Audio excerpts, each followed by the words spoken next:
I guess with a couple months of prepping for weekend matches only to throw a random Wednesday in there, Yeah. does it change your schedule just prep wise? Yeah, I think a little bit it changes how you do things. You don't get as many days, obviously, to work on, maybe your own self. You're trying to prep for the opponent pretty quickly, and you're just trying to work on the little nuanced stuff that's going to score you a few more points. So between yesterday and today, you get a few looks at who you're trying to go up against, and hopefully you're trying to be really good on scout, but you don't get to grind it out when you're trying to kind of build up for another big match. And you've seen across the board this year in the conference, every year in the conference, but this year especially, you're seeing a lot more 4 or 5 setters, and we got to prepare yourself for that. So hopefully they all end in 3 like it did on Friday, in a good way, but that's not usually the case this year. So it's just about prepping for the next opponent and trying to score where you can. Has there been an emphasis in the Big Ten to go to just more weekends? Because we've only got like one other Wednesday match in the conference. Yeah, I think part of it's just because how the travel schedule works out, and try to make it fair for everyone. So I don't envy the scheduling person's job right now. So yeah, we used to have 4. I think we're only 2 this year or something like that. So I don't know. We've done it both ways over the course of the history of time. It's there's certain reasons to like Wednesdays and Sundays or Wednesdays, Saturdays, and there's other reasons to like the back-to-back. So they both have their pluses and minuses. But we're just going to deal with whatever comes at us and try to go one day at a time. With the Wednesday-Sunday gap, what can you take from that extra day or 2 of rest in between the Sunday game?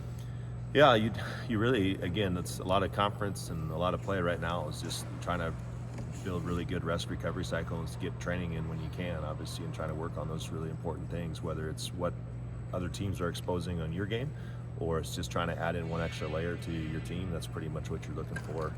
Obviously, trying to slow down or stop the other team too. But it's really about being efficient with time and being efficient with how we go about taking our reps. And we always try to say, like, we want to go pretty hard, pretty fast.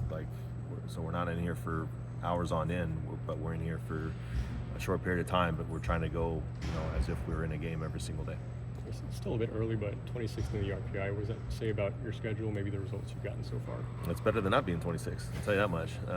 So it's good. I mean, the only thing I told the team is no matter where you are in this conference, everyone's good enough to beat you. And, go back to our split last weekend where we go Friday, play really maybe the best match we played all year, to Saturday where we didn't. But it's not necessarily just because of us. It's because, Michigan State's got players that can do things, and they provide different matchups and provide different, ways to try to beat you. And if you're not on your A game, then you can kind of be in one of those matches. And again, you're seeing that across the conference. We're not immune to that. So it's just really about making sure we take care of business. I told the team, good teams figure out a way to win, and we figured out a way to win on Saturday. So being 26 in the RPI is nice. Like I said, you want to be there as opposed to not being there, but now the target's on your back because everyone's going to want a top RPI win. So, but that doesn't change what we do. Again, we try to attack every single day as best we can, and we're trying to obviously score, 1 point at a time to get wins. What kind of challenges Indiana going to present? I mean, obviously they had a really good setter, a couple pretty good. Yeah. I mean, they've got different ways they can hurt you. They got a setter that's active in the front row, lefty setter, and she's been pretty good for a while in terms of her ability to attack. And so it's really, again, you're not going to stop everyone. It's about how you slow down, what they do most, and how you're able to kind of exploit kind of some of what they do. They're a very nice passing team, as we've faced all year, and we got to be able to attack from the service line. It's always going to be a thing for us. We won too many errors against Michigan State, but you got to live in the high risk, high reward, from the service line. And I think for them, they've been very competitive with lots of teams over the years, and we've been in some battles the last couple of years and some splits. So we got to make sure we're prepared for their best, and we got to bring our best. Any update on Caroline? Not right now. Still out right now, but nothing more than that.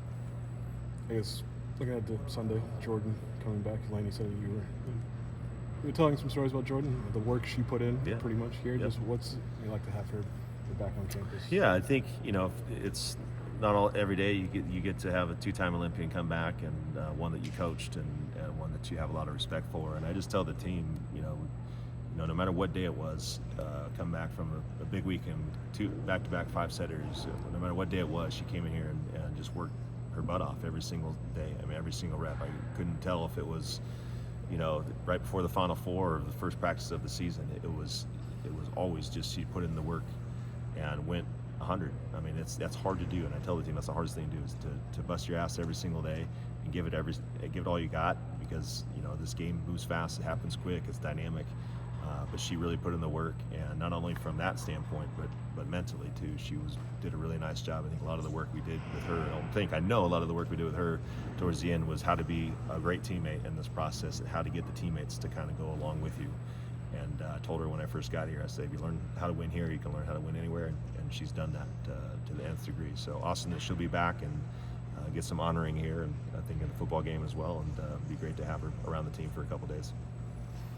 I guess just the fact that she has gone out and won 2 medals, and how much do you use that in the recruiting channels? Like, if A lot. was somebody's like, let me call up a gold medal winning setter for you? A lot, yeah. Yeah, the recruiting cycles for setters are a little bit different than other positions that we recruit. So, of course we use that when we can. But I think just overall, we just try to tell people, it's like, we're involved with your journey as much as you want it to be. And with her, we've been a lot, part of her journey through all the way through now till today. And, we still talk pretty occasionally about, what's the next step and how do we go about doing things. And not every player is going to end up wanting that. As every relationship, it's a two-way street, but we've had a lot of experience that can help her, and she's used it, and she's helped us a ton, obviously, how to engage with the team, and so it's been great. So yeah, we use her when we can. We got a lot of film of her talking about the program, and it's great to have her back. So one of the players I respect the most, not just because of what she's done here, but who she is as a person as well. Did you have somebody clip Tarico, give him the IL? Yes, we do. Good. All right. Thanks, guys. Appreciate it.